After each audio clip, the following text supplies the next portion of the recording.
Hi everyone, my name is Jerissa. I'm a hypnotist, and I want to talk a little bit about this idea of anxiety.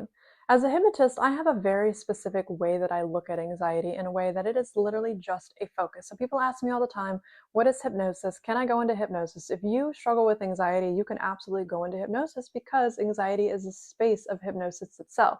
And all that means is that your brain is focused on an idea, and that idea feels very big. And so I just got done with a session with a client here in this space, and she began to notice that the negative things that she was constantly focusing on felt so big. Now, one thing that you need to know about your brain is that ideas are not just floating out into the ether. The stories that you tell yourself are not just like some imaginary thing. Your stories, the ideas that you have in your mind, whether you're thinking about a lemon or you're thinking about something that happened 20 years ago, it has a very physical, spatial place in your mind. Your mind stores ideas very spatially, very physically. And so as she began to notice all of the negativity that felt so big, using hypnosis, I was able to help her notice all of those experiences feel so small.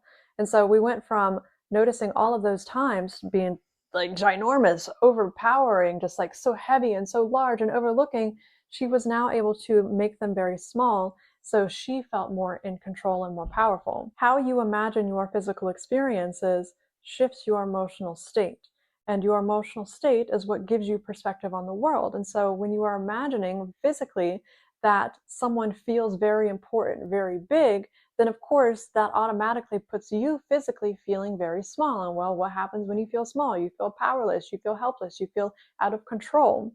And so we can ask ourselves, what do I need to experience physically in my mind's eye to get to the emotional state that I want to? So if I want to feel powerful, you might ask yourself, well, where am I feeling small in my life? Now, I know that this is a little easier said than done when you have never done this. And so I'm going to post a video here pretty soon about walking you through an imaginative exercise for you to use to practice this, because the more that you're able to lean into your imagination and into the concreteness of the ideas in your mind, the easier it is going to be to shift your belief systems. And that's all that I have for this particular video. I know it's very short, but I do plan on uploading another one because I just wanted to get straight to the point and just get this thought out.